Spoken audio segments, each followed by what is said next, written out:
Senate will come to order. The chaplain, Dr. Black, will open the Senate with prayer.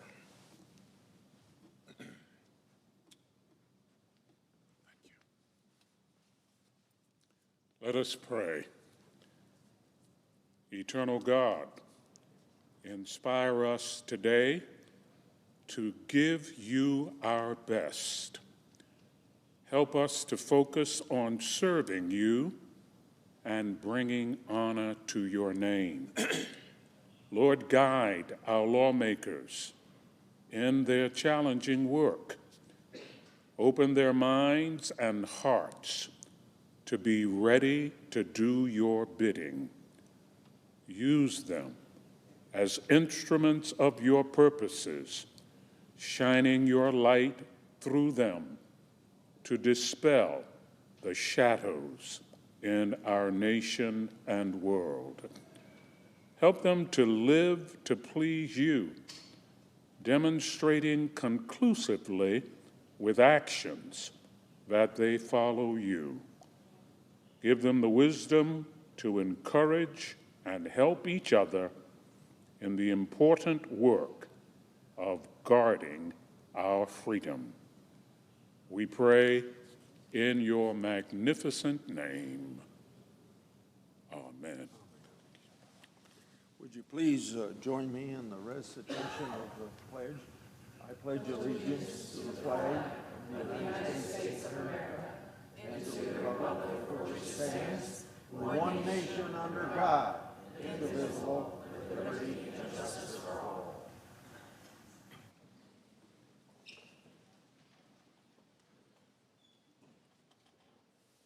How you doing? Good, sir.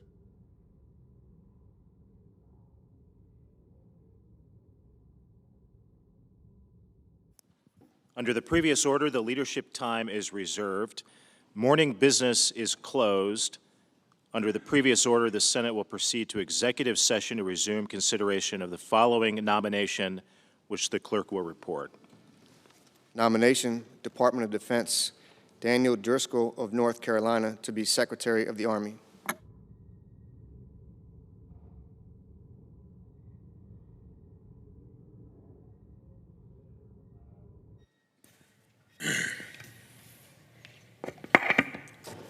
Today is Estonian Independence Day.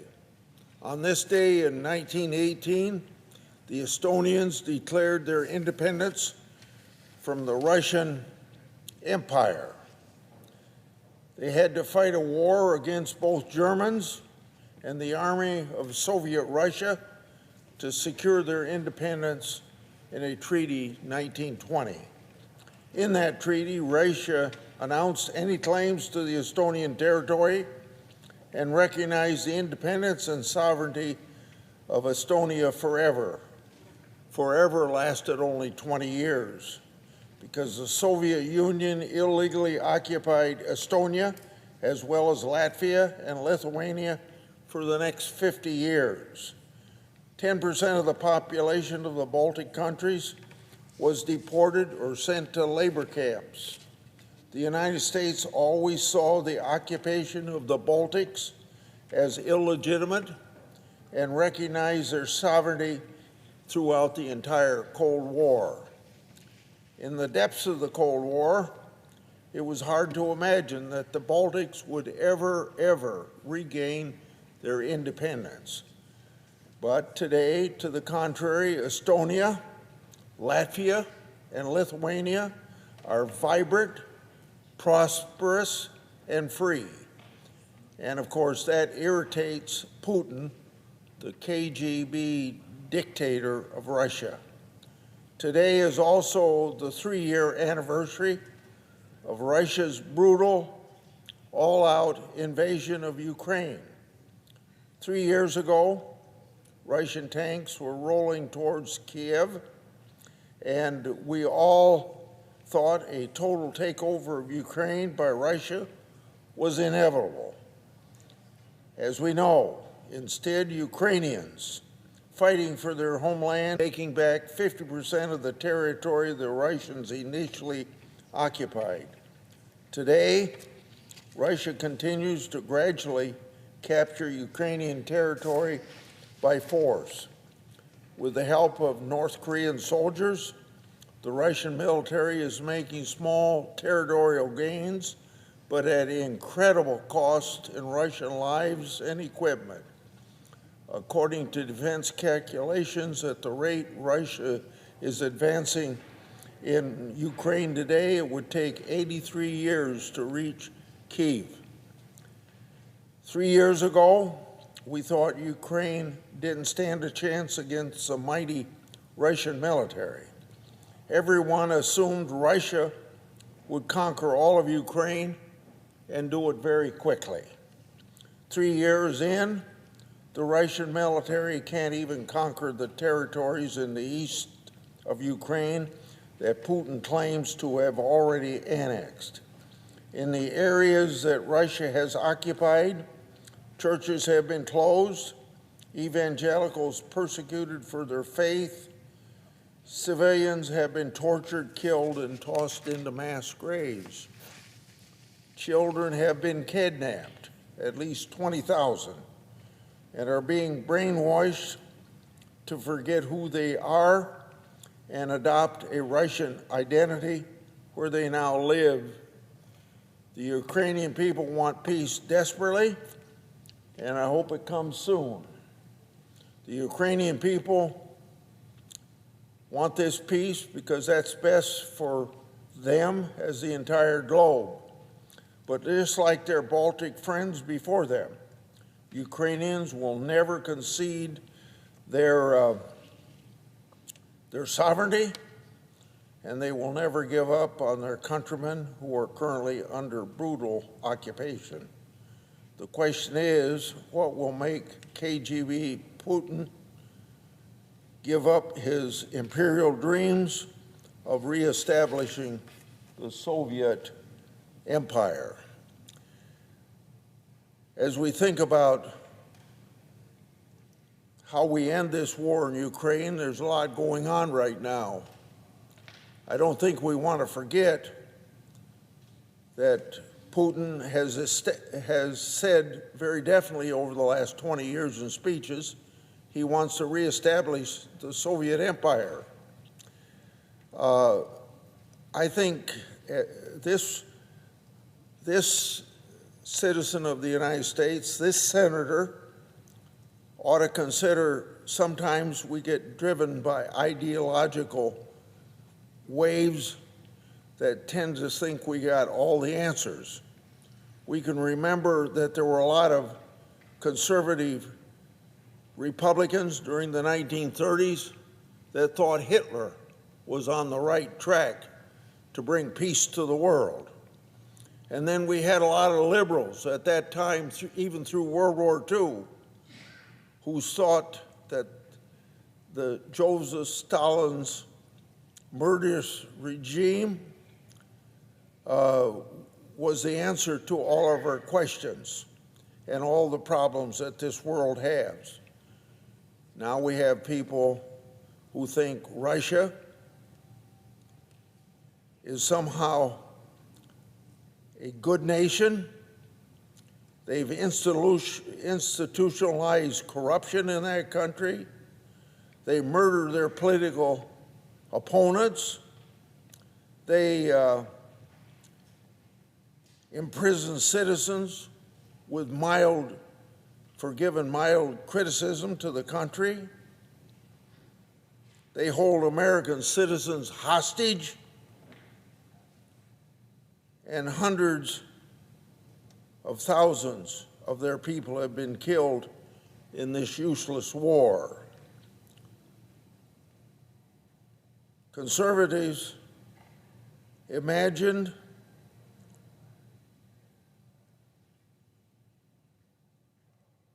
that Russia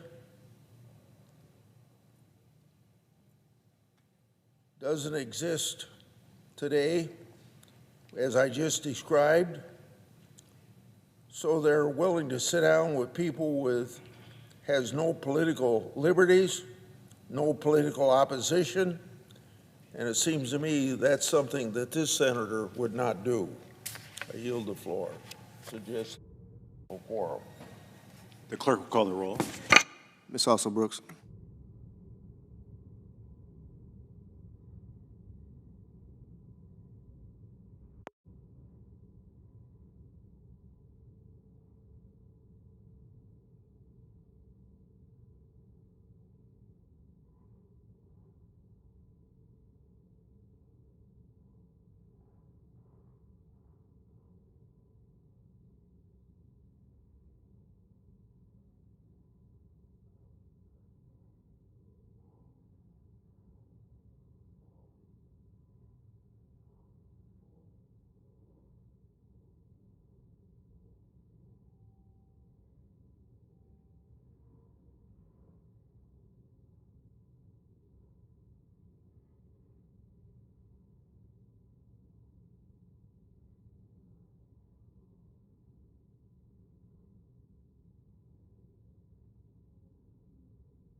Mr. President. The Republican leader, Mr. President, I ask unanimous consent that the quorum call be suspended. without objection.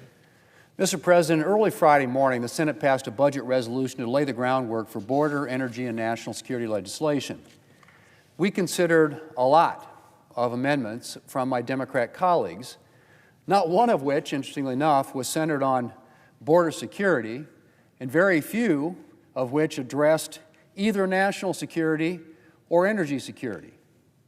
But that was, I have to say, not terribly surprising. After all, the Democrat leader seemed to think to the very end that this budget resolution had something to do with tax cuts for billionaires, even though it has absolutely and exactly nothing to do with tax cuts of any kind. I'm not sure if he was honestly confused or merely felt that he could achieve something messaging-wise by pretending this bill had something to do with billionaires. But for the record, Mr. President, let me review what this bill was about.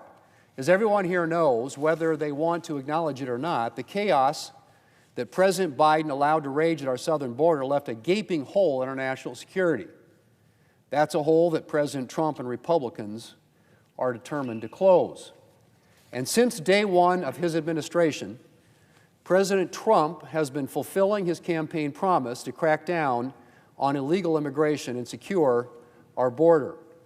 In addition to surging support to the southern border, his administration has been focused on arresting and deporting criminal aliens from rapists and murderers to child sex predators and dangerous gang members. And they've made a lot of progress already.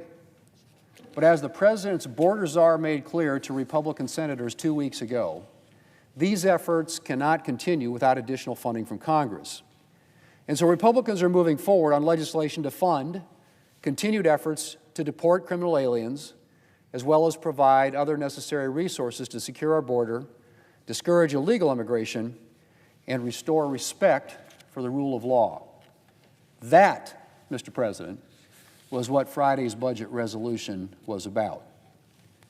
And it's too bad that my Democrat colleagues aren't interested in joining us on border security legislation.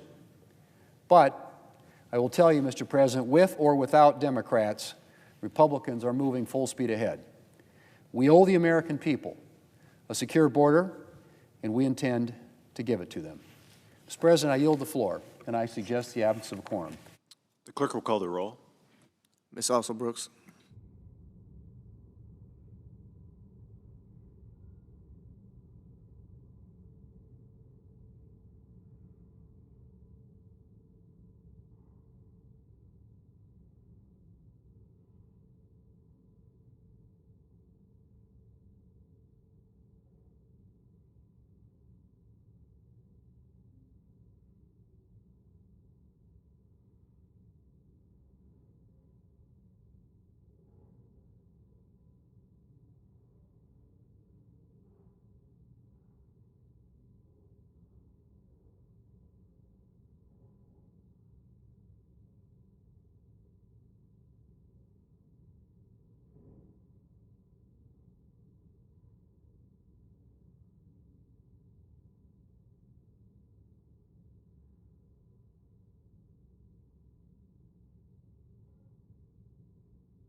Mr. President, The Democratic leader, ask unanimous consent the quorum be dispensed with. without objection.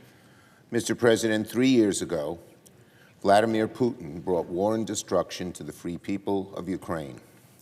3 years ago, a powerful, hungry autocrat broke the peace in Europe, violated the sovereignty of an independent democracy, and rolled tanks and weapons and troops across the Ukrainian borders without provocation or justification. Vladimir Putin has sealed his place in history as an enemy to democracy, to freedom, and to peace.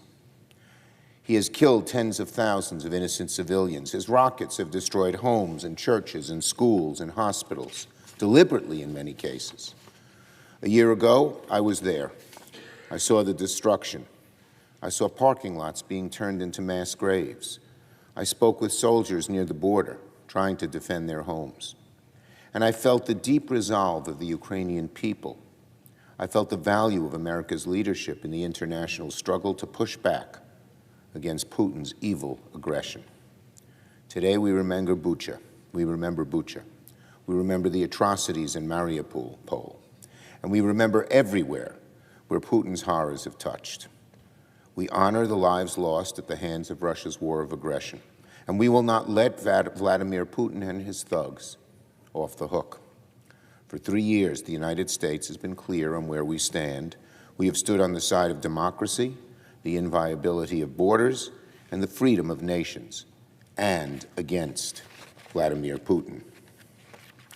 We passed in this chamber robust bipartisan security assistance. The U.S. united the leaders of the West, and for years we succeeded in turning Putin into a pariah. But today, on this third anniversary of Putin's war, Donald Trump is turning his back on the values that America stands for, of democracy, of security, and of liberty. Instead of standing up to Putin, Donald Trump is siding with him and against our own allies. Instead of condemning Putin's lies, Donald Trump is parroting Russian misinformation and propaganda in defiance of all evidence, without regard to any facts, and with utter contempt for the truth. Today, President Trump met with President Macron. President Macron is advising Donald Trump not to show weakness to Putin at this pivotal moment. Donald Trump should heed President Macron's warning, or else Putin is going to eat his lunch, and America is going to suffer in the long term. American support of pro-Western democracy under attack is not charity. It's about our own long-term security. For Donald Trump to show weakness to Putin is to endanger America's security tomorrow. If history tells us one thing about autocrats, it's that their hunger is never satiated. It's never enough. They will keep going one way or another until they are halted. What are Poland and Latvia and Lithuania and Estonia supposed to think about Putin's belligerence next door to them? What is NATO supposed to make of Donald Trump's eagerness to deal with autocrats instead of our own allies? If Donald Trump sells out democracy in Europe today, what will Donald Trump sell out tomorrow? Democracy in America? Our national security, which he's already starting to do? The way Donald Trump is engaging with Vladimir Putin right now is not going to make America any safer in the long run. This all goes back to a pattern we've seen from Donald Trump from the very beginning. He has always admired autocrats, strongmen, and bullies, always shown contempt for the rule of law, for truth, for accountability, for facts, because his ultimate goal is to skew things in favor of the wealthy and corrupt few at the expense of everybody else. Just like his push for taxes, just like his empowering DOGE, Donald Trump's modus operandi is to trample on safeguards and basic accountability, values central to any free democracy, in order to allow corrupt billionaires, the wealthy few, and cronies to fill in the void. This is exactly the world Vladimir Putin wants, and little by little, Donald Trump is helping him make it happen. On the Republican budget. Last week, Senate Republicans passed their budget resolution clearing the way to massive tax giveaways for Donald Trump's billionaire buddies. From the moment Donald Trump was sworn in, everything Republicans have done can be boiled down to this: billionaires win, American families lose. That's the Republican agenda in a nutshell. This week, it's House Republicans' turn. Today, I want to say this about the Republican plan in the House. It doesn't matter which path Republicans ultimately go with: 1 bill, 2 bills, 50 bills. At the end of the day, Republicans are very clear. They want to cut taxes for billionaires and have the American people pay the cost. Republicans want to perhaps push the biggest cuts to Medicaid ever, so billionaires can have another tax break. That is morally corrupt, politically bankrupt. With the government shutdown just a few weeks away, what are Republicans doing? They're spending precious time trying to cater to the wishes of the absolutely richest people in America, instead of working to avoid a disastrous halt of services that help tens of millions of middle-class American families. Their priorities are utterly skewed and upside down.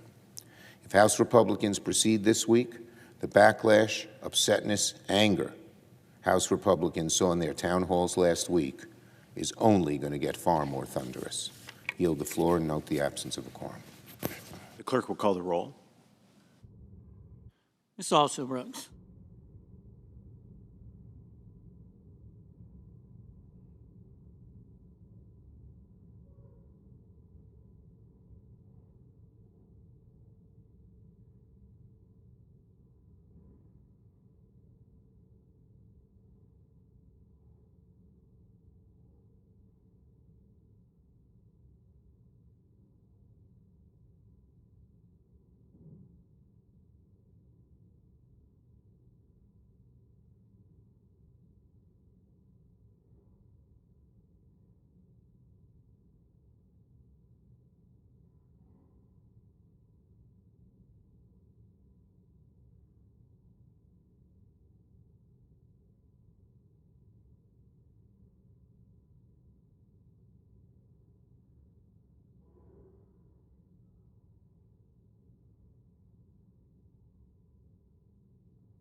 Mr. President, The senator from Alabama, I ask for unanimous consent that the quorum call be dispensed with. without objection.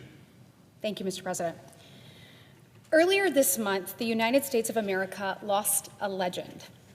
Harry Stewart Jr., one of the last surviving Tuskegee Airmen, died at the age of 100.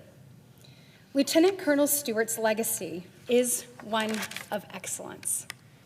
He grew up watching planes come in and out of LaGuardia Airport, dreaming of one day flying himself.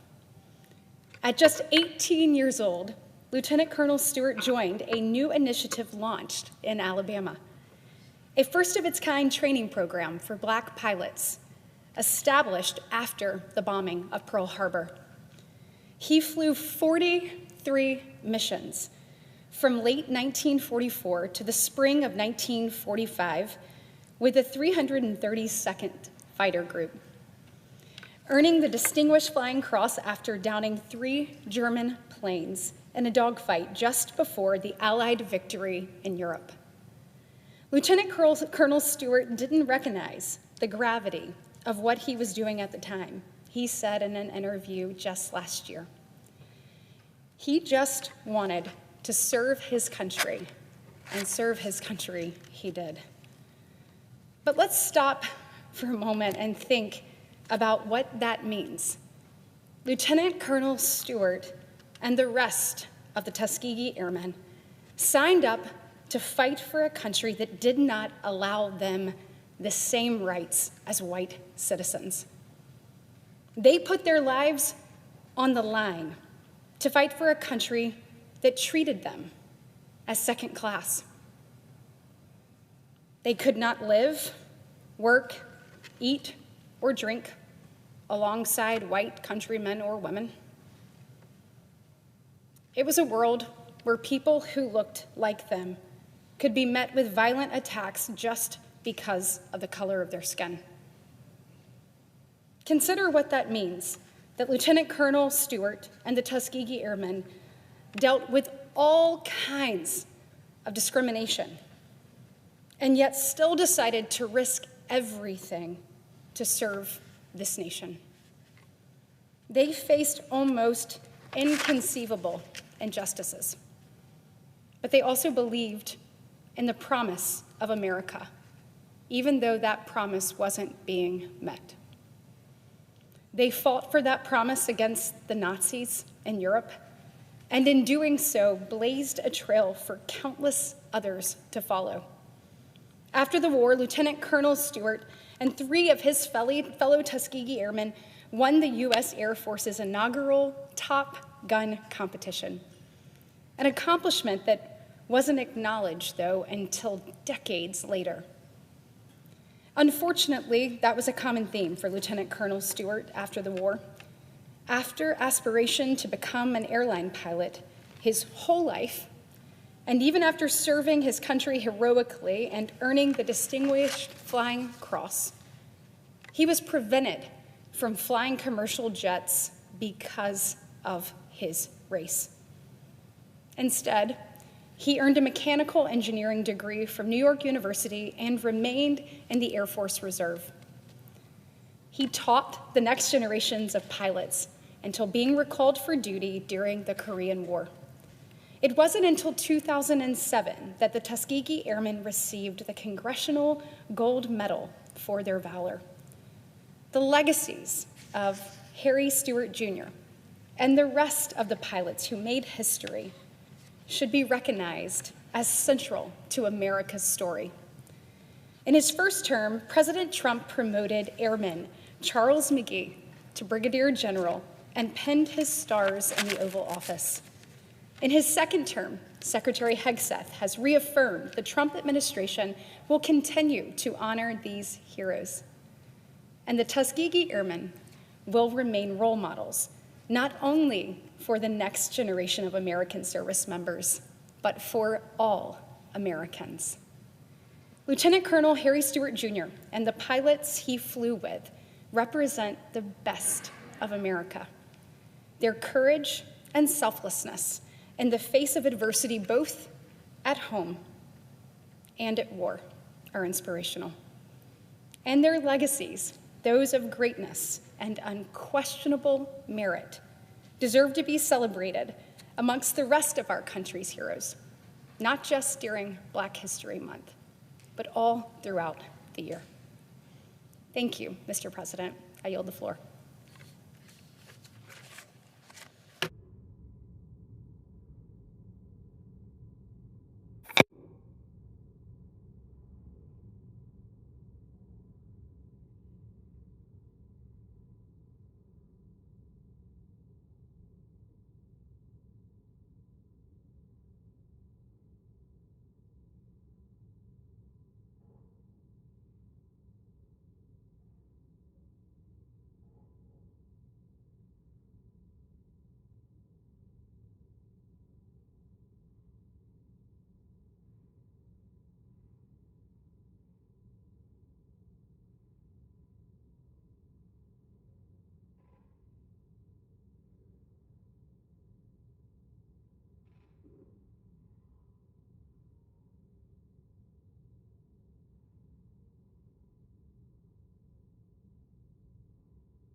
Madam President,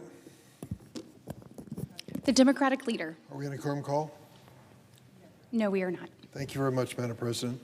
It was nearly 40 years ago, President Ronald Reagan went to the Brandenburg Gate at the Berlin Wall, and he said to the Soviets, "Tear down this wall."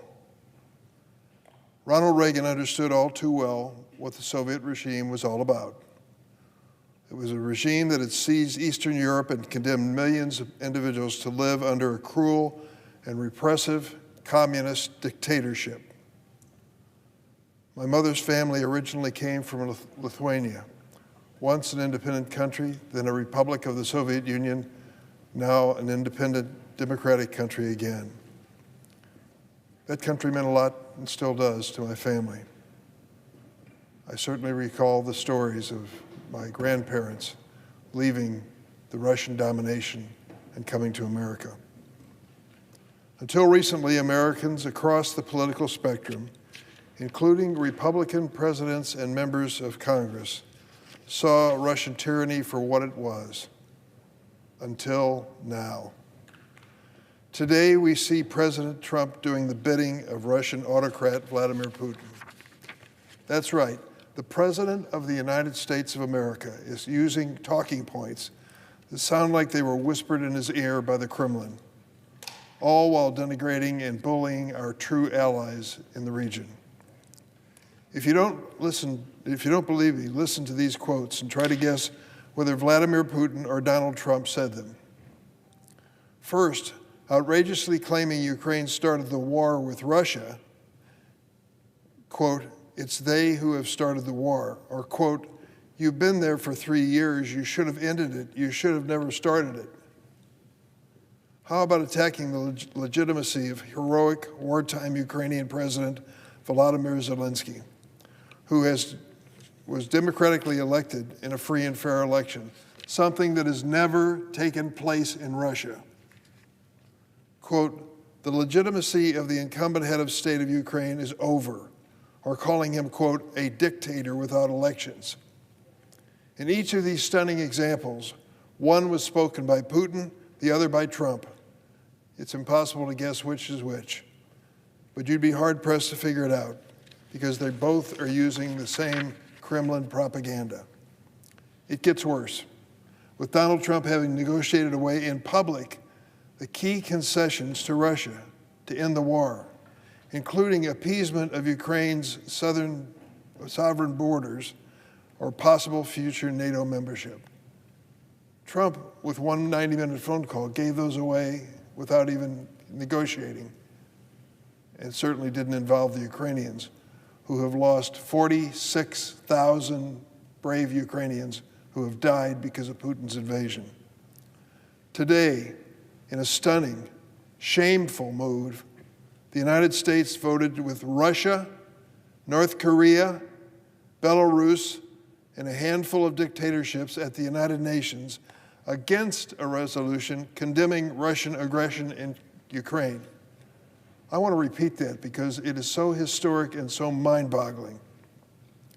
There was a resolution before the United States condemning Russia on the 3rd anniversary of their invasion of Ukraine, and the United States representative voted against it. Joined in that effort by Russia itself, North Korea, Belarus, and a handful of other dictatorships. What in the world is going on here? Former Lithuanian Foreign Minister Gabrielius Landsbergis said of this tragic and unbelievable state of affairs that it sounded like there was a handout prepared by the Russian Foreign Minister Lavrov from which the Trump administration was reading.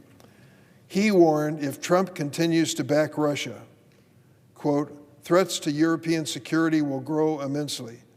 Putin will get braver, meaning there will be more war, more invasion, more death in Moldova, the Baltics, Georgia, maybe even Poland. President Trump's affinity for autocrats like Putin and selling out to or bullying our allies isn't going to make America stronger or our world safer. Nor will his petulant and bumbling weekend gutting of our top military officers. A troubling act that raises serious questions about politicizing our proud professional fighting force in America. Let me be clear. We cannot let President Trump rewrite history or upend proven alliances with decades of bipartisan support. Because of the NATO alliance, we have avoided the Third World War for more than 75 years. That's a fact. Ultimately, only the Ukrainian people can decide Ukraine's future. For the United States to be party to any other scheme or conspiracy is just unacceptable. Doing the bidding of foreign dictators and playing politics with our own military only undermines America's ability to be safe. Today is the 3rd year anniversary of Russia's unprovoked illegal invasion of Ukraine.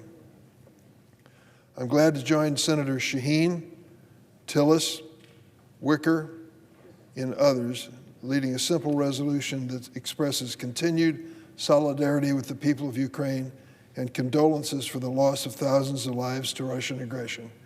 I would think that every senator, both political parties, would sign on. But fortunately, we do have a few, and it is bipartisan. The resolution goes on to reject Russia's attempts to militarily seize sovereign Ukraine territory. It reaffirms U.S. support for sovereignty and territorial integrity of Ukraine. That used to be so obvious and so easy, no one would enter a resolution into the record. But because of the new statements by President Trump and Vice President Vance, it's necessary to state unequivocally that Ukraine must be at the table for negotiations over its future. Think of that, Madam President. 46,000 people in Ukraine died to stop Putin's advance and invasion of Ukraine. 46,000. And there was a suggestion that the negotiations for peace in that country would take place without Ukraine seated at the table. How can that be possible? This resolution is straightforward. It expresses what would, before this current administration, be seen as cut and dry statement of American values when standing up to bullies and tyrants like Vladimir Putin, a known war criminal. I'm also introducing a bill to grant Ukrainians who fled the war, already legally present in the United States, with temporary guest status. Oh, I know it. It's immigration. It's an explosive issue. How in the world can we consider it? Let me tell you what happened in the city of Chicago. The governor of Texas sent 50,000 migrants in buses, 800 buses, to the city of Chicago to dump these migrants into a situation where there was no place for them to stay, no provision for their food. It was an emergency situation. We did the humane thing. We did our best to take care of them and their children. 50,000 from Texas. It was a controversial issue. There were some who said, don't spend a penny on them, spend it just on American citizens. And others who said, we have an obligation that goes beyond simple citizenship. It's a human obligation, a moral obligation, and we did it. At the same time that took place, there were 50,000 Ukrainians coming into the city of Chicago as well. Different circumstances. They had to have a host family who would stand by them as they settled down in the city of Chicago, and they had to find jobs. Do you know how much controversy there was about those 50,000 Ukrainians? None. They were assimilated into the economy and have become an important part of the city and our state, and I'm proud that they're there. So now what happens to them? The uncertainty, the continuing war in Ukraine, the embracing of Putin by President Trump. What's going to happen? With this United Nations resolution today, where we were just asked to acknowledge the war of 3 years and to stand by the Ukrainians, and the United States voted no. The United States voted with Russia, with North Korea, and with Belarus. We've got to do something to help these Ukrainians who are here, who escaped the invasion of Putin and found peace and security in our country. When the war started across the country, Republicans opened their arms and hearts and communities to these desperate Ukrainians, even actively petitioning President Biden to protect them from deportation. So far, not a single Republican has co-sponsored my bill. It's a new day in Washington. But I urge them to join this simple act of American compassion. Standing up to dictators and speaking out for victims of war should never be a partisan issue. I want to end with another photo.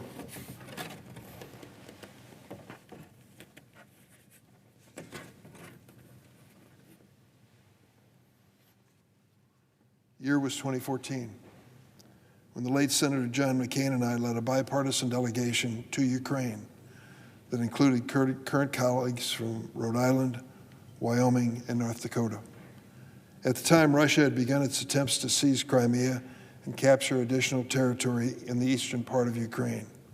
Ukrainians had just bravely stood up for their own democracy, many paying with their lives in Maidan Square, an aspiration for freedom and democracy that frightened Putin and confirmed my belief in the strength of the human spirit. You see here in this photo, we're laying flowers on the makeshift shrines to those Ukrainians who were killed in the earliest days of their heroic effort to save their nation. We should show no less courage here today on a bipartisan basis in making sure Ukraine's sovereignty and future are secure and not giving in appeasement to Putin, a move that it could cost us dearly in the future. Madam President, it's personal to me. I mentioned to you earlier that my mother was born in the Baltic nation of Lithuania. It has been my good fortune to visit it during Soviet times and see the terrible impact of communism on the freedom of those people, and to be standing by their side when they fought to have the day when they could have their own democracy and their own elections.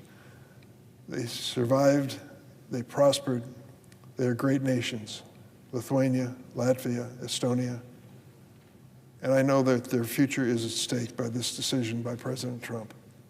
You cannot embrace Vladimir Putin and ignore the obvious. He's a thug. He's sent his invading troops in and killed 46,000 Ukrainians. Oh, they say he's lost 800,000 of his own. Well, I'm sorry that happened, in a way, but he asked for it. He invaded Ukraine, and don't make any mistake, it didn't happen the other way around. The Ukrainians didn't invade themselves. What kind of nonsense was that being spoken by the president? We have to stand by the people in Ukraine and for the people in the Baltics, Moldova, other states like Poland that are vulnerable to attack by Vladimir Putin. This is not a political charade. It's not a political game. It's the reality, the life and death reality of this dangerous world that we live in. Once again, the United States should be leading for democratic values and certainly not embracing the war criminal Vladimir Putin. I yield the floor.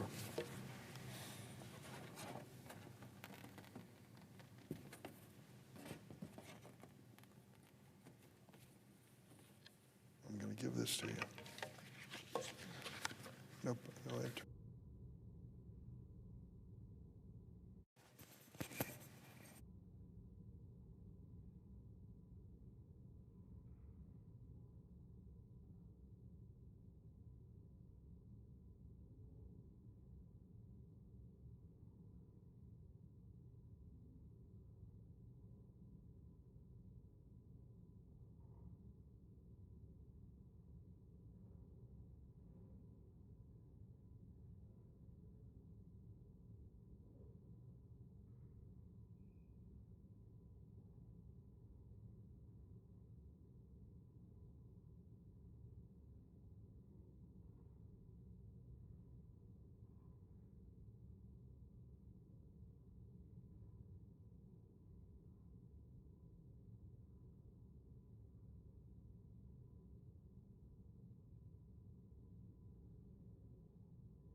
Madam President. The Majority Leader. Madam President, I ask unanimous consent that notwithstanding Rule 22, if cloture is invoked on the Driscoll nomination, the Senate vote immediately on the motion to invoke cloture on the Greer nomination. Further, if cloture is invoked on the Greer nomination, all time be expired on the Driscoll and Greer nominations, and the Senate vote on confirmation of the nominations at a time to be determined by the Majority Leader in consultation with the Democrat Leader no earlier than Tuesday, February 25th, with respect to the Driscoll nomination, and Wednesday, February 26th, with respect to the Greer nomination. Finally, if the nominations are confirmed, the motions to reconsider be considered made, laid upon the table, and the President be immediately notified of the Senate's action. Without objection, so ordered. Thank you, Madam President.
Madam President, are we in a quorum call?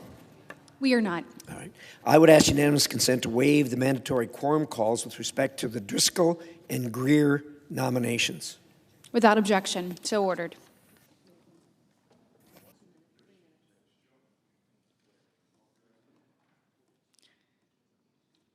I feel like we've got a dynamic bunch here, ready to vote.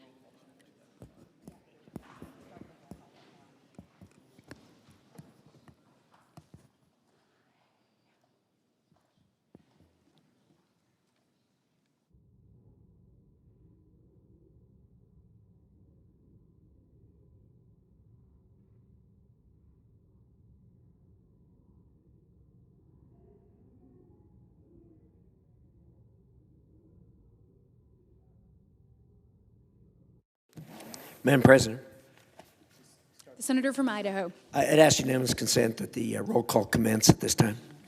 Without objection. The clerk will report the motion to invoke cloture. Cloture motion. We, the undersigned senators, in accordance with the provisions of Rule 22 of the Standing Rules of the Senate, do hereby move to bring to a close debate on the nomination of Daniel Driscoll of North Carolina to be Secretary of the Army, signed by 17 senators. By unanimous consent, the mandatory quorum call has been waived. The question is it the sense of the Senate that debate on the nomination of Daniel Driscoll of North Carolina to be Secretary of the Army shall be brought to a close?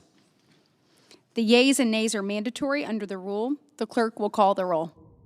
Ms. Alsobrooks, Ms. Baldwin, Mr. Banks, Mr. Barrasso, Mr. Bennett, Mrs. Blackburn, Mr. Blumenthal, Ms. Blunt Rochester, Mr. Booker, Mr. Bozeman, Mrs. Brett. Yay.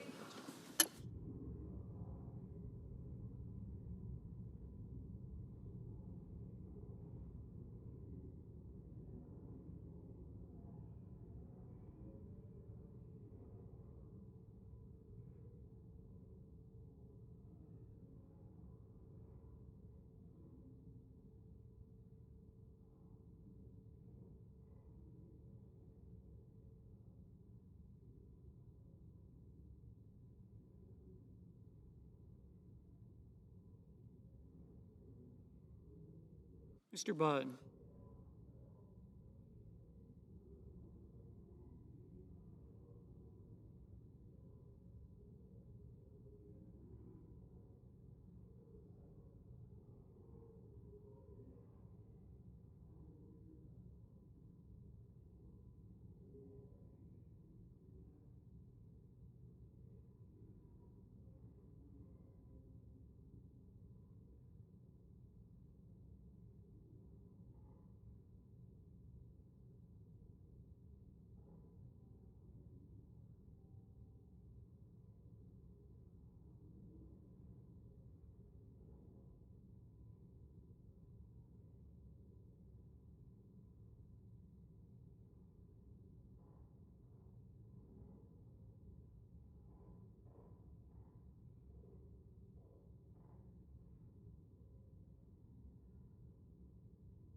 Ms. Cantwell, Mrs. Capito, Mr. Cassidy, Ms. Collins, Mr. Coons, Mr. Cornyn, Ms. Cortez Masto, Mr. Cotton, Mr. Kramer, Mr. Crapo, Mr. Cruz,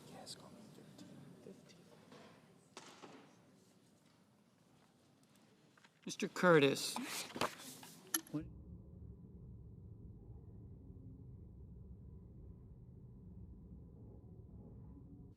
Mr. Daines, Ms. Duckworth, Mr. Durbin, Ms. Ernst, Mr. Fetterman, Mrs. Fisher, Mr. Gallego, Mrs. Gillibrand, Mr. Graham, Mr. Grassley, Mr. Haggerty, Ms. Hassan, Mr. Hawley, Mr. Heinrich, Mr. Hickenlooper, Ms. Hirono,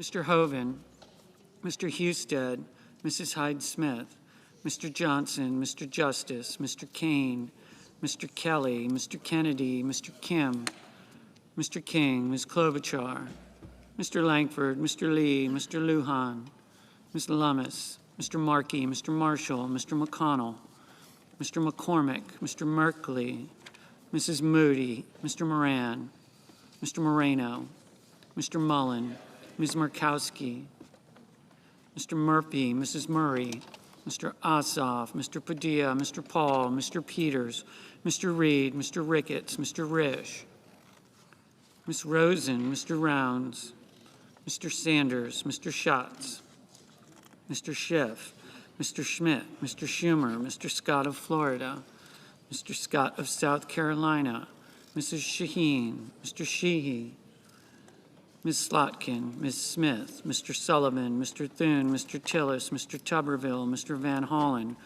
Mr. Warner, Mr. Warnock, Ms. Warren, Mr. Welch, Mr. Whitehouse, Mr. Wicker, Mr. Wyden, Mr. Young.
Senators voting in the affirmative: Barrasso, Blackburn, Britt, Capito, Collins, Cornyn, Grassley, Heinrich, Hyde-Smith, Justice, Langford, Marshall, Mullen, Peters, Reed, Risch, Shaheen, Tuberville, Wicker.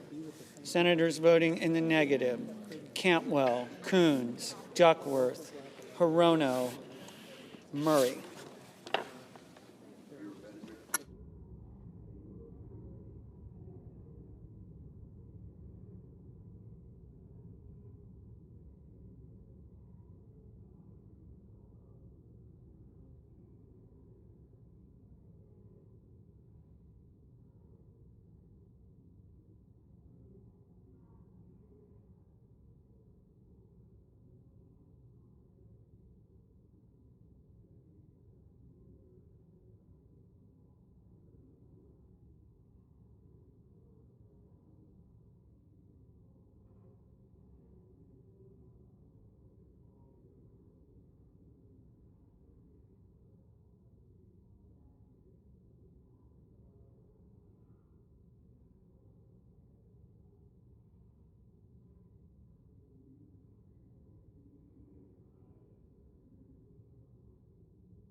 Ms. Also Brooks?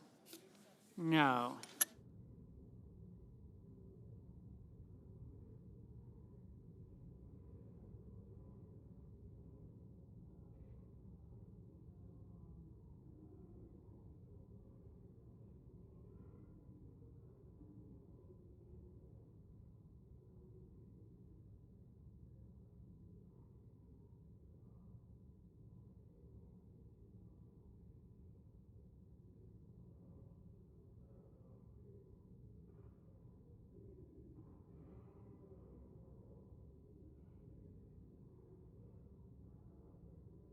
Mr. Lujan?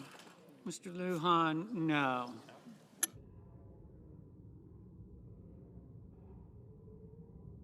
Mr. Moreno? Mr. Moreno, aye.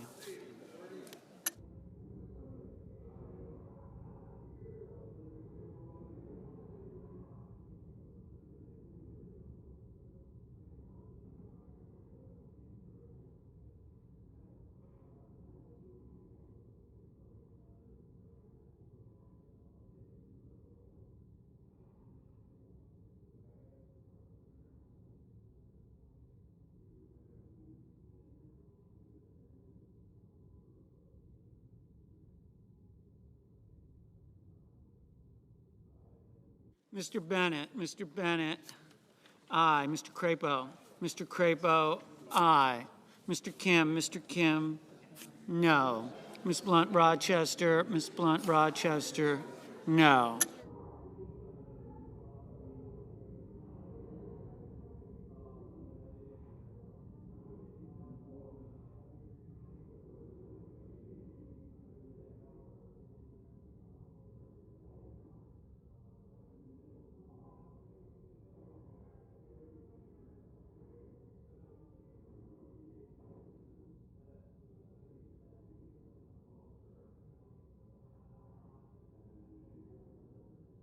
Mr. Cotton? Mr. Cotton, aye.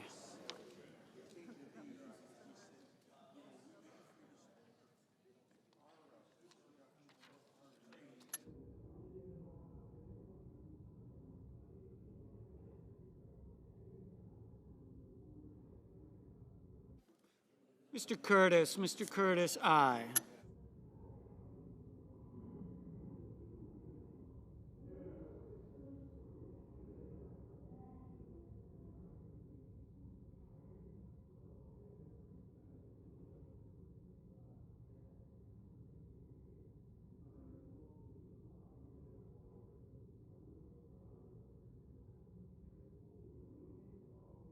Mr. Murphy? Mr. Murphy, no. Mr. Thune, aye.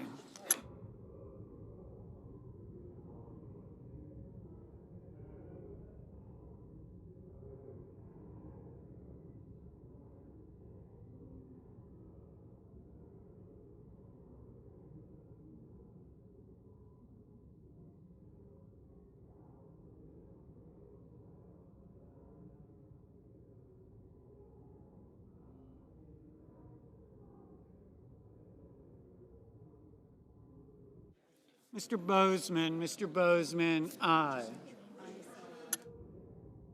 Mr. Budd, aye.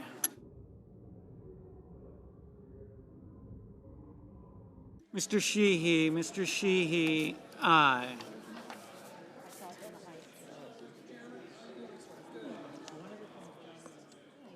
Mr. Rounds, aye.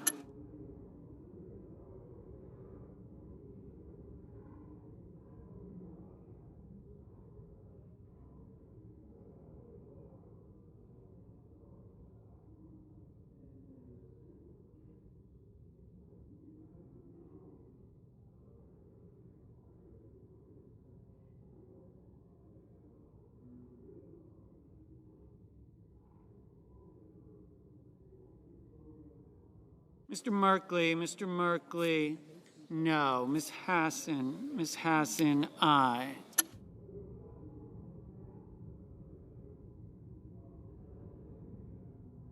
Ms. Ernst, aye.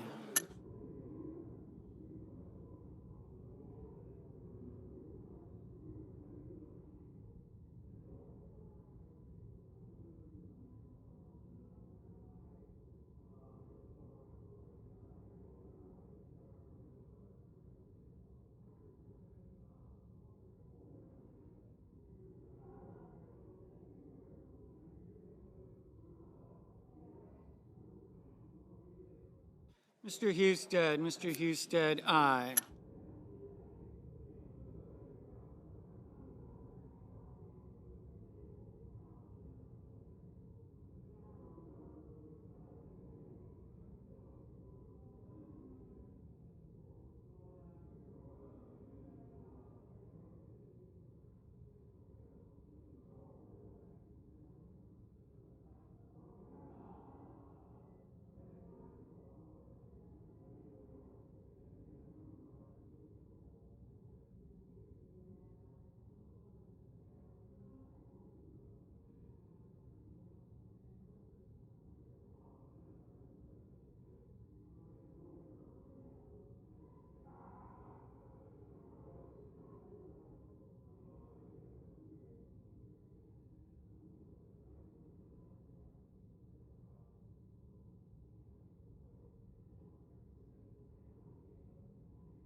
Mr. Kelly, aye.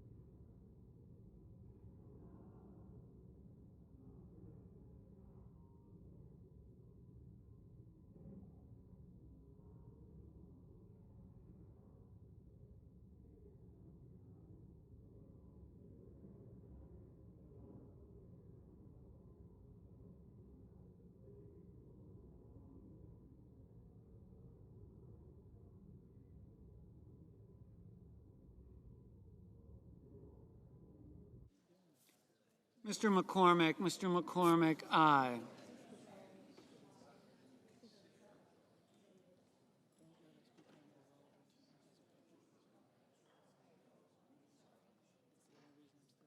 Mr. Moran. Mr. Moran, aye.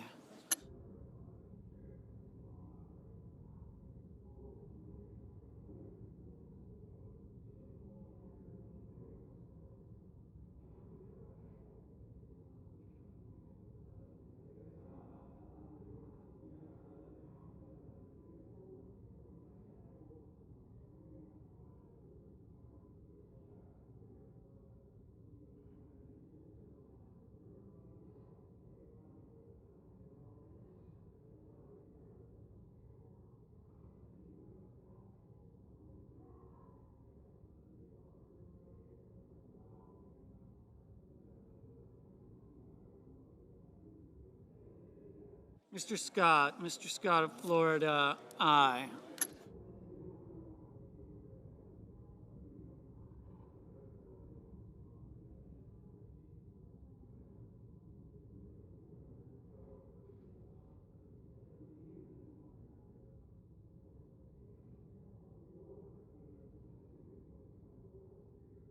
Ms. Baldwin, no. Mr. Gallego, aye.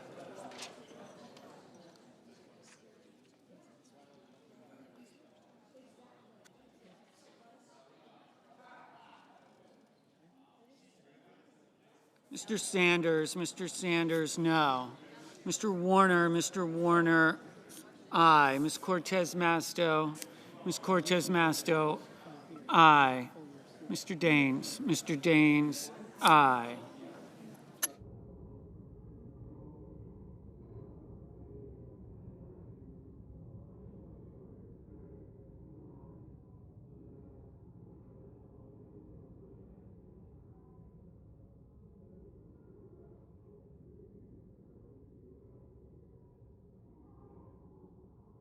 Mr. Durbin, aye. Mr. Schatz, no.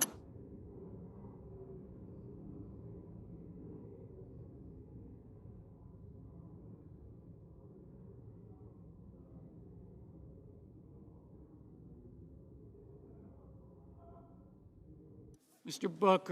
Booker, no.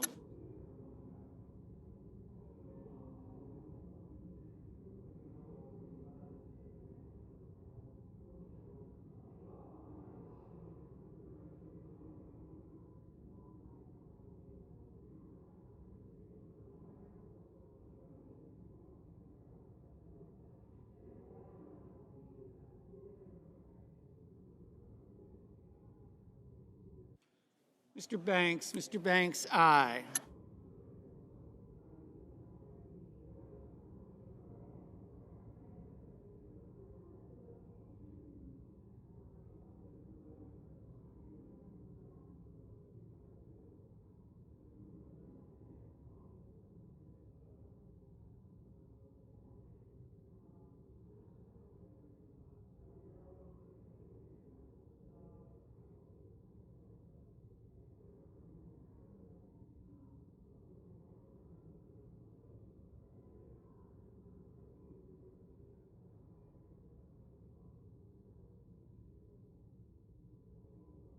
Mr. Kennedy, aye. Mr. Markey, aye. Mr. Markey, no.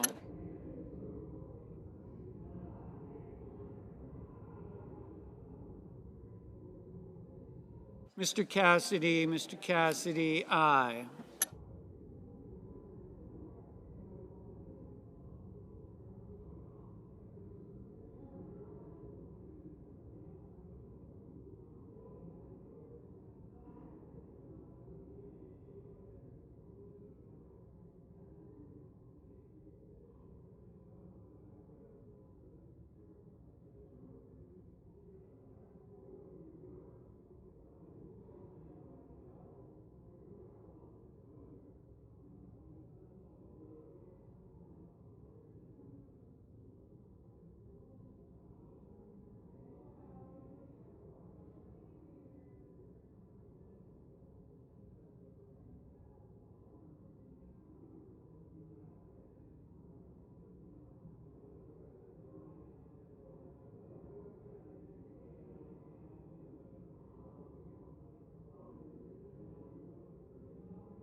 Mr. Ricketts, aye.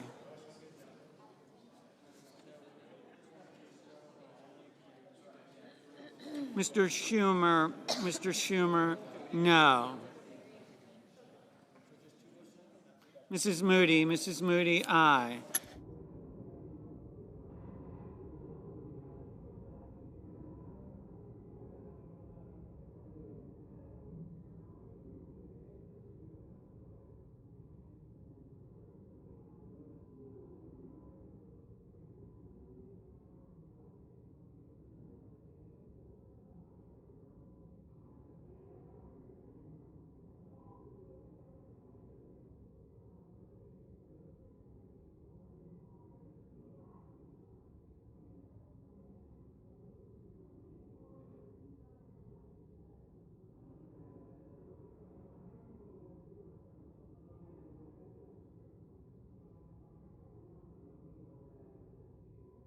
Mr. Hoven, aye.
Mr.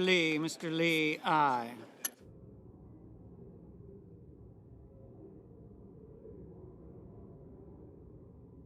Ms. Lummis, aye.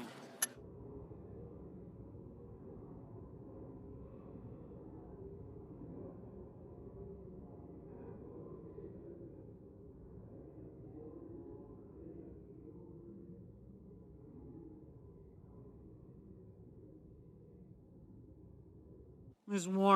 Warren, no.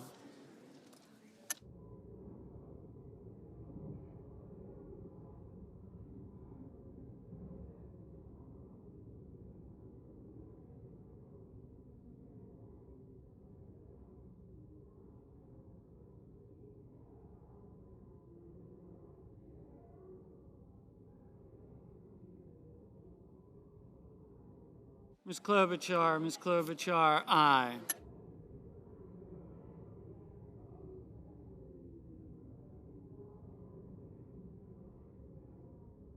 Mrs. Fisher, aye.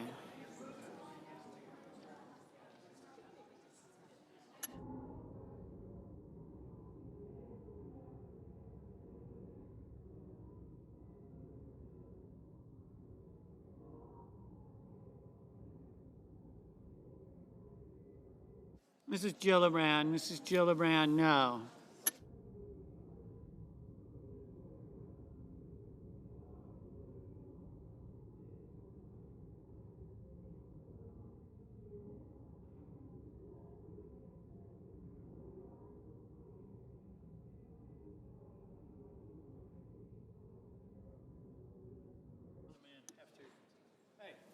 Mr. Johnson, aye. Mr. Tillis, aye.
Mr. Welch, aye.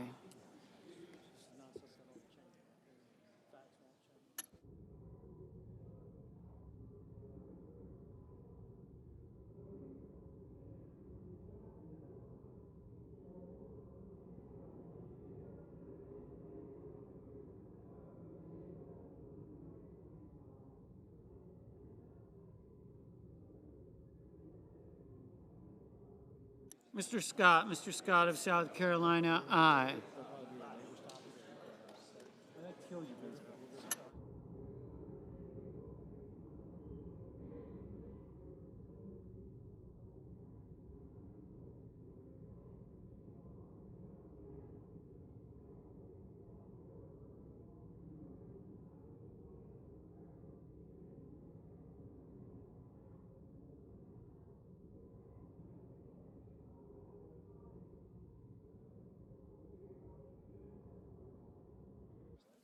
Mr. Schiff, no.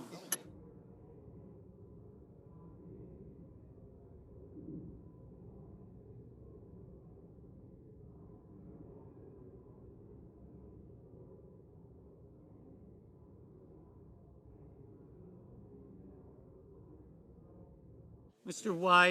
Wyden, no. Mr. Blumenthal, aye.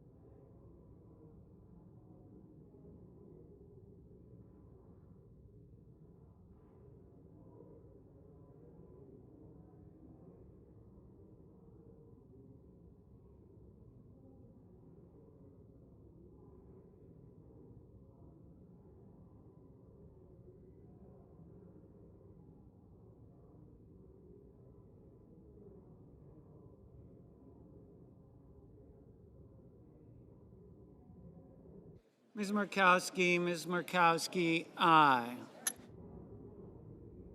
Mr. Hawley, aye.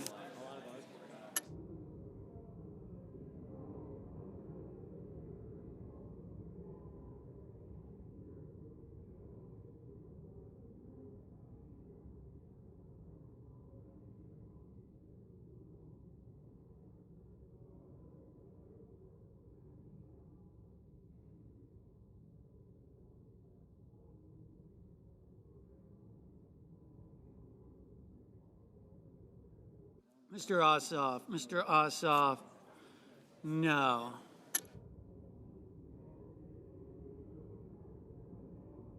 Mr. Sullivan, aye. Ms. Slotkin, no.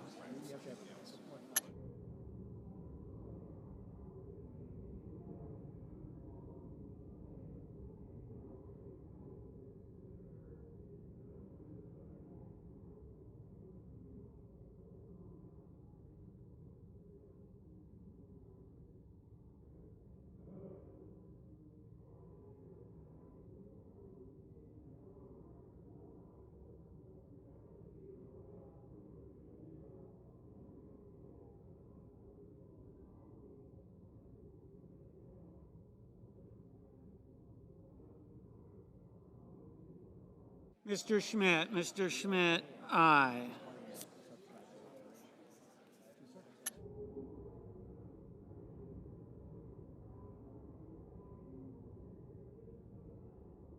Mr. Padilla, no.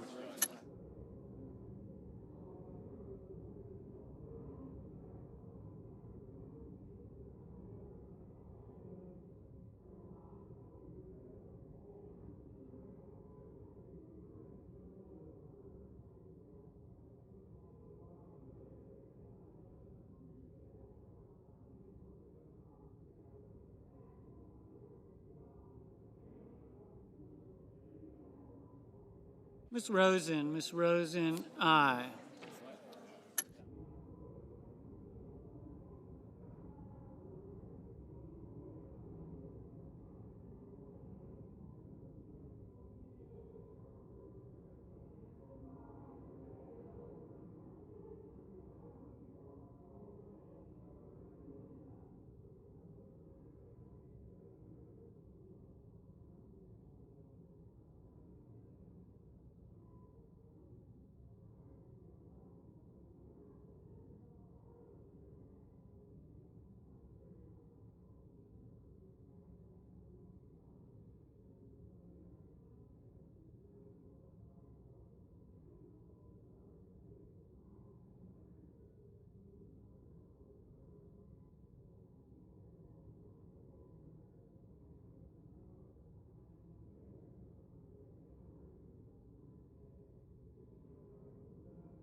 Mr. Van Hollen, no.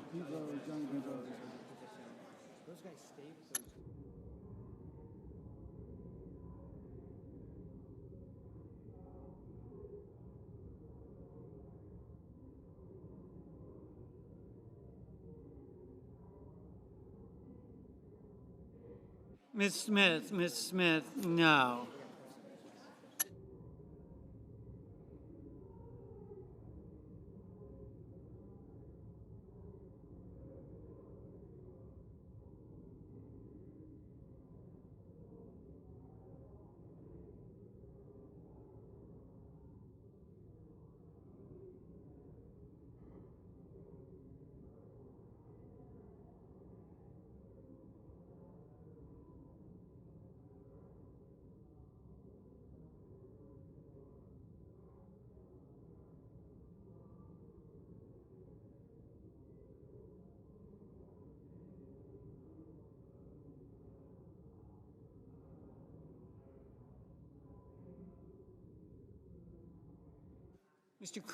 Mr. Cruz, aye. I thought I saw check.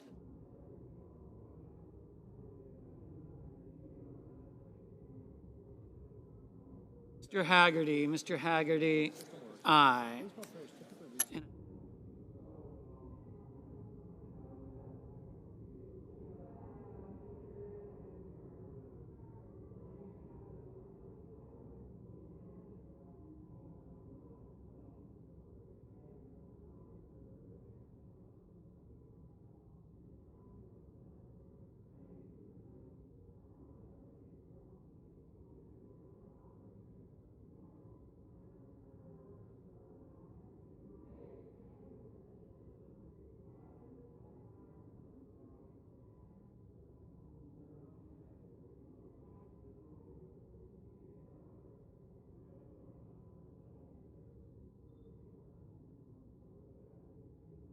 Mr. Fetterman, aye.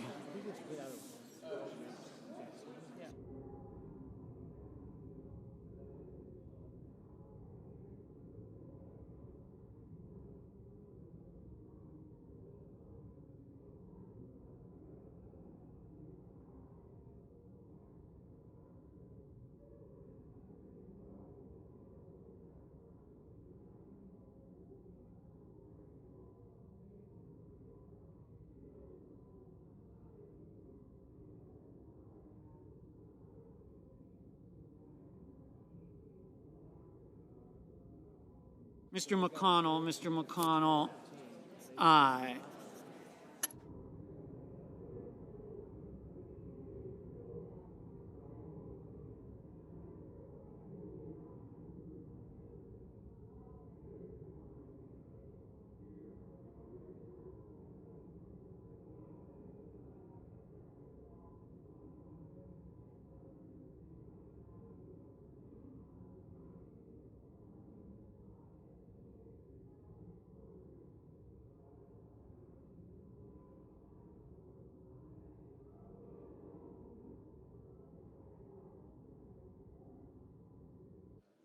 Mr. King, no.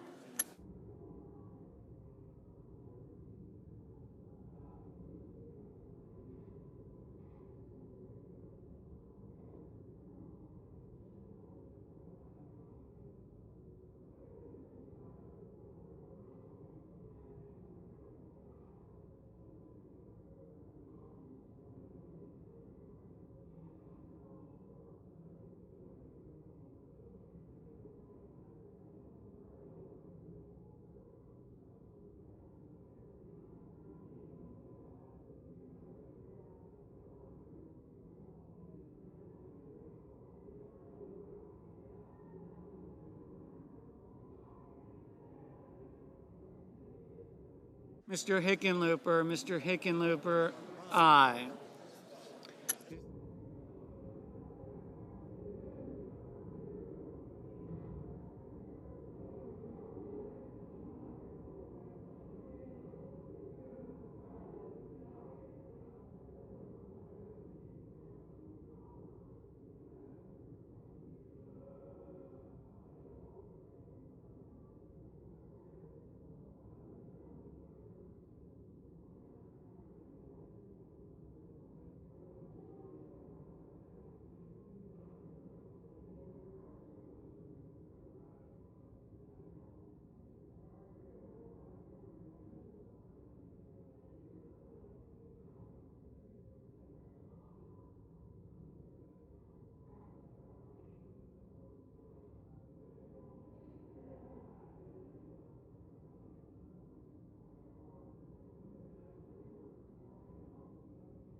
Mr.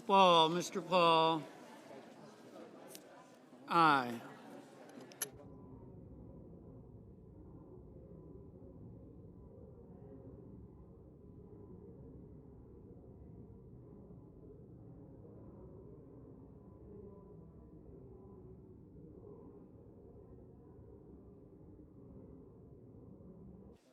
Mr.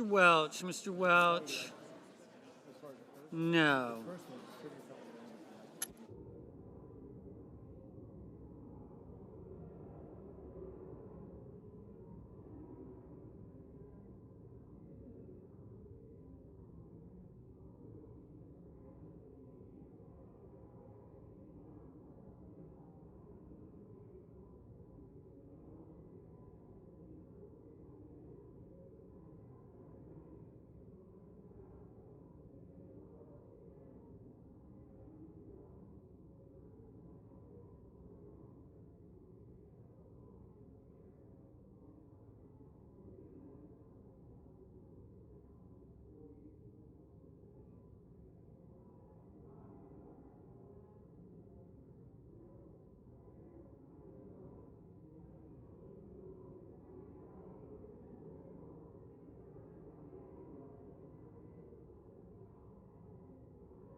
The yeas are 66, the nays are 28. The motion is agreed to.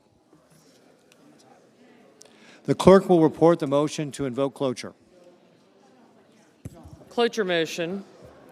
We, the undersigned senators, in accordance with the provisions of Rule 22 of the Standing Rules of the Senate, do hereby move to bring to a close debate on the nomination of Jamison Greer of Maryland to be United States Trade Representative with the rank of Ambassador Extraordinary and Plenipotentiary, signed by 17 senators.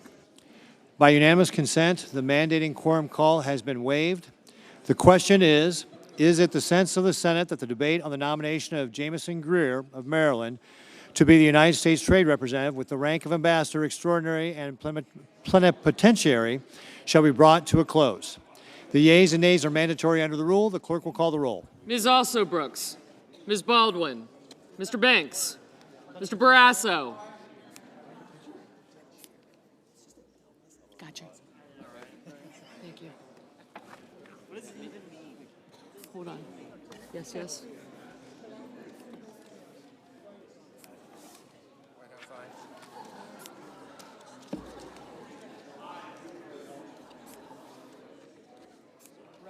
Thank you. Sir. Yep. You too.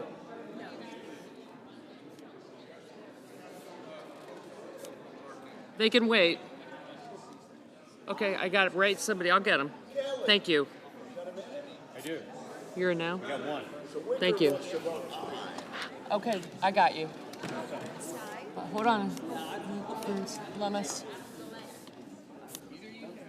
Gallego and Henry. We're good. Thank you. Thank you very much. What's up?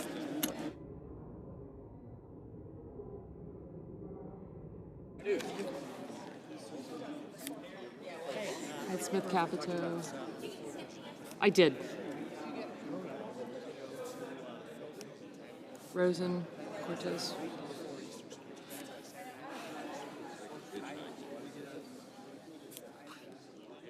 Got you both.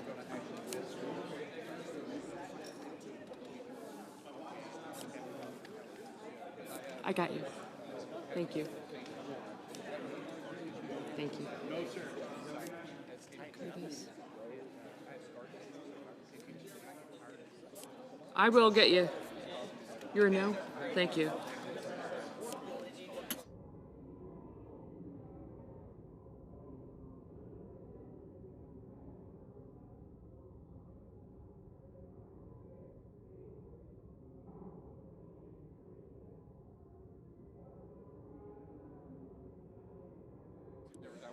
Mr. Bennett, Mrs. Blackburn. Thank you.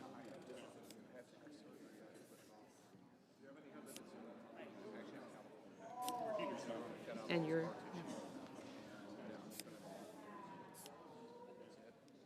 Mr. Blumenthal, Ms. Blunt-Rochester, Mr. Booker.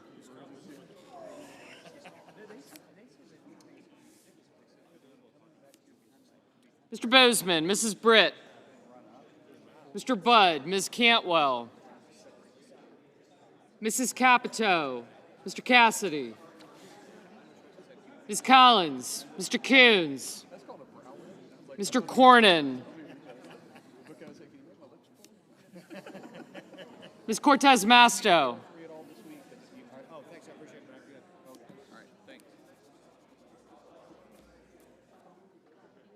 Mr. Cotton, Mr. Kramer, Mr. Crapo, Mr. Cruz, Mr. Curtis, Mr. Daines, Ms. Duckworth, Mr. Durbin. Thank you. Thank you. Ms. Ernst, Mr. Fetterman,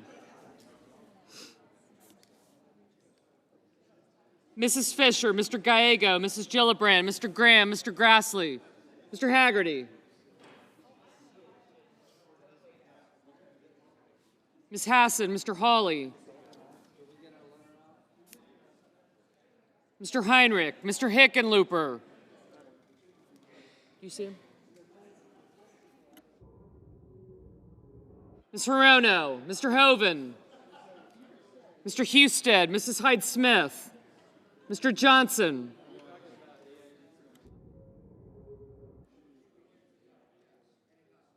Mr. Justice, Mr. Kane, Mr. Kelly, Mr. Kennedy, Mr. Kim, Mr. King, Ms. Klobuchar, Mr. Langford, Mr. Lee,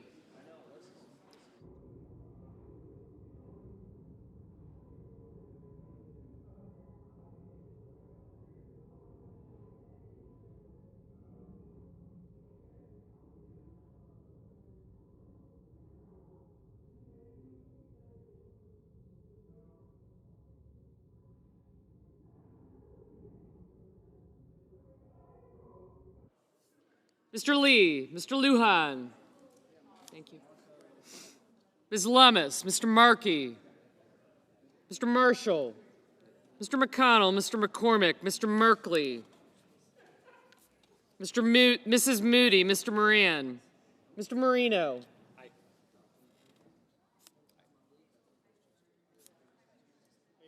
Mr. Mullen, Ms. Murkowski. Oh, thanks. Mr. Murphy. I do. Thank you. Mrs. Murray, Mr. Ossoff, Mr. Padilla, Mr. Paul, Mr. Peters, Mr. Reed, Mr. Ricketts, Mr. Risch, Ms. Rosen, Mr. Rounds, Mr. Sanders, Mr. Schatz, Mr. Schiff, Mr. Schmidt, Mr. Schumer, Mr. Scott of Florida, Mr. Scott of South Carolina, Mrs. Shaheen, Ms. Slotkin, Ms. Smith, Mr. Sullivan, Mr. Thune, Mr. Tillis, Mr. Tuberville, Mr. Van Hollen, Mr. Warner,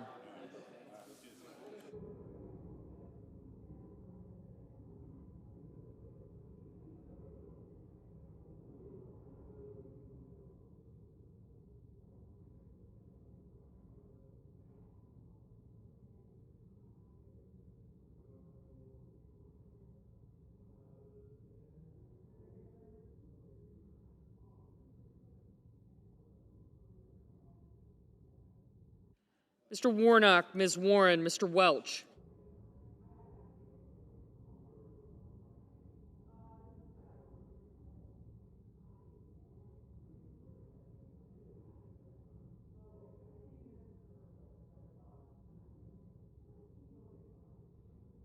Mr. Whitehouse, Mr. Wicker, Mr. Wyden, Mr. Young.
Senators voting in the affirmative: Banks, Barrasso, Bennett, Blackburn, Bozeman, Britt, Budd, Capito, Cassidy, Cornyn, Cotton, Curtis, Daines, Ernst, Fetterman, Fisher, Graham, Grassley, Hawley, Hickenlooper, Husted, Hyde-Smith, Johnson, Justice, Kennedy, Lankford, Lee, Lummis, McConnell, McCormick, Moody, Moran, Marino, Mullen, Murkowski, Ricketts, Rounds, Schmidt, Scott of Florida, Scott of South Carolina, Sullivan, Thune, Tillis, Tuberville, Whitehouse, and Wicker.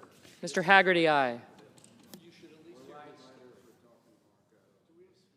Senators voting in the negative. I do. Also Brooks, Baldwin, Blunt Rochester, Coons, Cortez Masto, Duckworth, Gillibrand, Hassan, Hirono, Kelly, Kim, King, Klobuchar, Lujan, Markey, Murray, Ossoff, Padilla, Peters, Rosen, Sanders, Schatz, Schiff, Slotkin, Smith, Van Hollen, Warnock, Warren, Welch, and Wyden. Mr. Paul? Aye.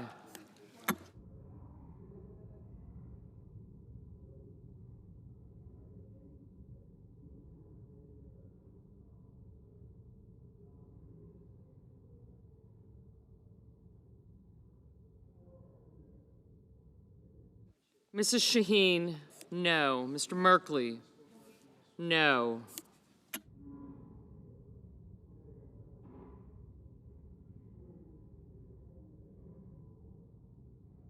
Mr. Crapo, aye.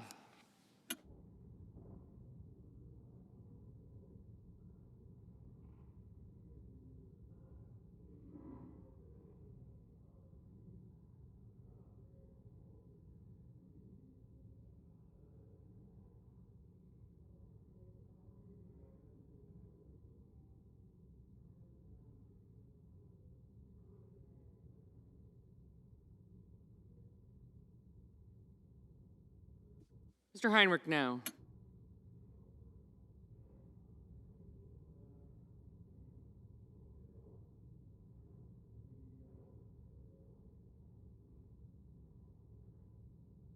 Ms. Collins, aye.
Mr. Durbin, no.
Mr. Warner, no.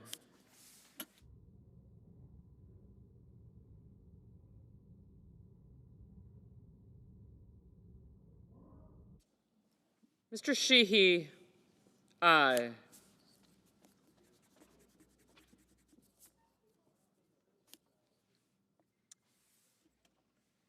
Mr. Hoven, aye. Mr. Murphy, no.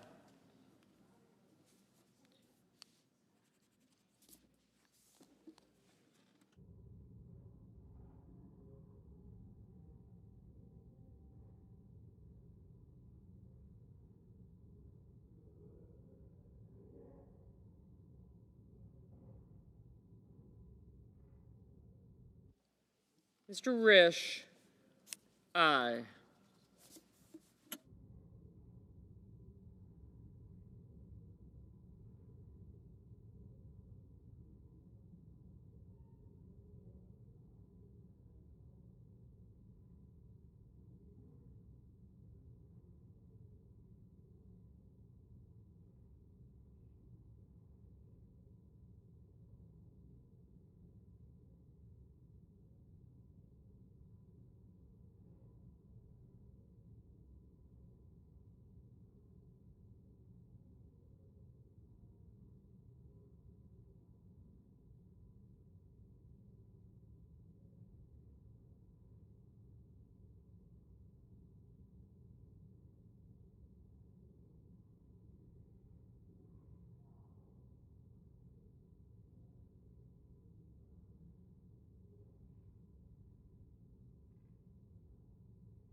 Ms. Cantwell, no.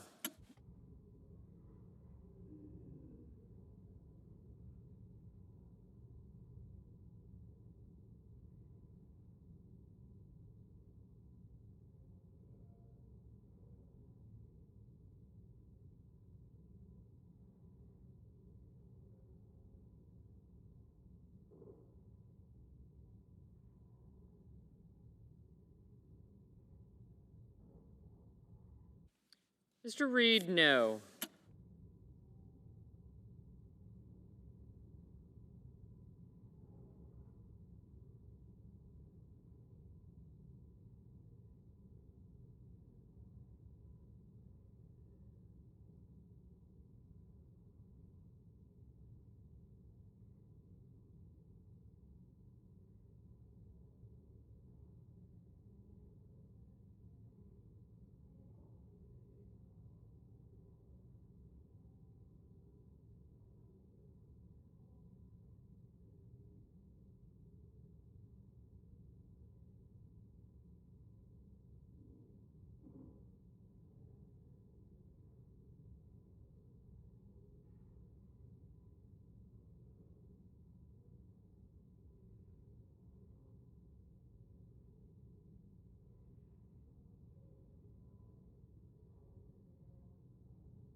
Mr. Gallego, no.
Mr. Marshall, aye.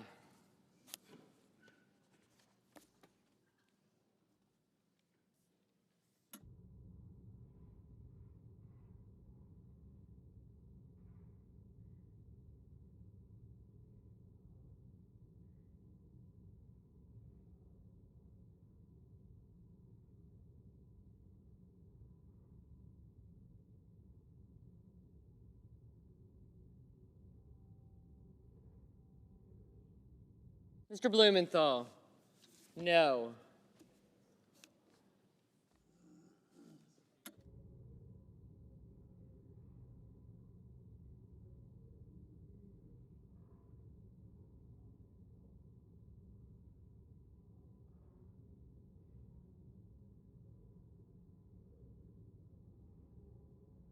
Mr. Booker, no.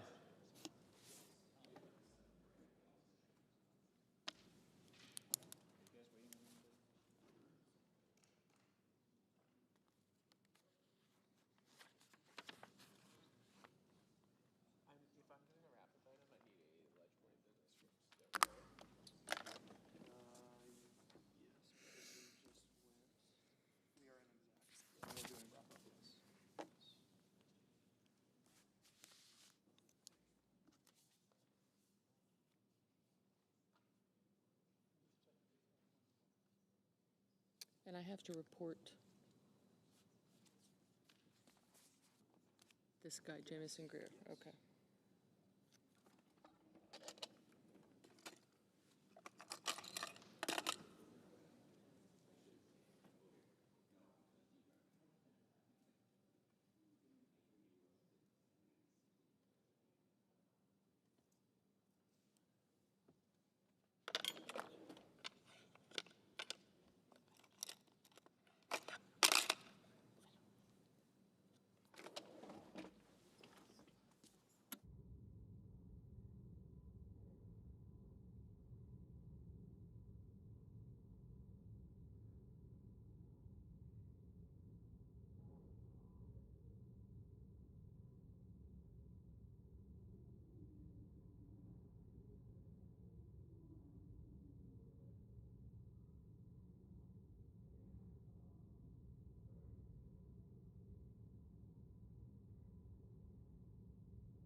Mr. Cruz, aye.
Mr. Schumer?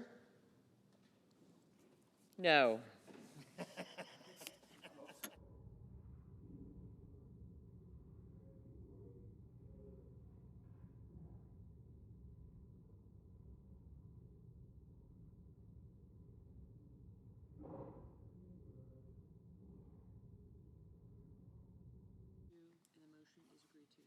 On this vote, the yeas are 55, the nays are 42, and the motion is agreed to. The clerk will report the nomination. Executive Office of the President, Jamison Greer of Maryland to be United States Trade Representative. Mr. President, Senator from Ohio. I ask unanimous consent that the Senate resume legislative session and be in a period of morning business with senators permitted to speak therein for up to 10 minutes each. Without objection. I ask unanimous consent the Senate proceed here today. The clerk will report. SRES 92, designating February 16, 2025 as National Elizabeth Peratrovich Day. Is there objection to proceeding to the measure? Without objection, the Senate will proceed. I ask unanimous consent that the resolution be agreed to, the preamble be agreed to, and that the motions to reconsider be considered made and laid upon the table with no intervening action or debate. Is there objection? Without objection. I ask unanimous consent that when the Senate completes its business today, it stand adjourned until 10 a.m. on Tuesday, February 25th, that following the prayer and pledge, the journal of proceedings be approved to date, the morning hour be deemed expired, the time for the two leaders be reserved for their use later in the day, the morning business be closed, and the Senate proceed to executive session to resume the consideration of executive calendar number 21, Daniel Driscoll to be the Secretary of the Army.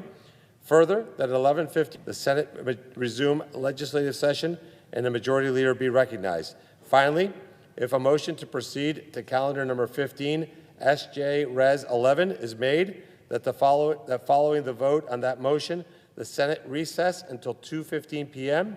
to allow for the weekly conference meetings, and that if the motion is agreed to, all time during recess count equally between proponents and opponents. Without objection, so ordered. For the information of all senators, senators should expect a vote to proceed to calendar number 15, SJ Res 11, Senator Kennedy's CRA, at approximately 12 noon tomorrow. If there is no further business to come before the Senate, I ask that it stand adjourned under the previous order. The Senate stands adjourned until 10 a.m. tomorrow.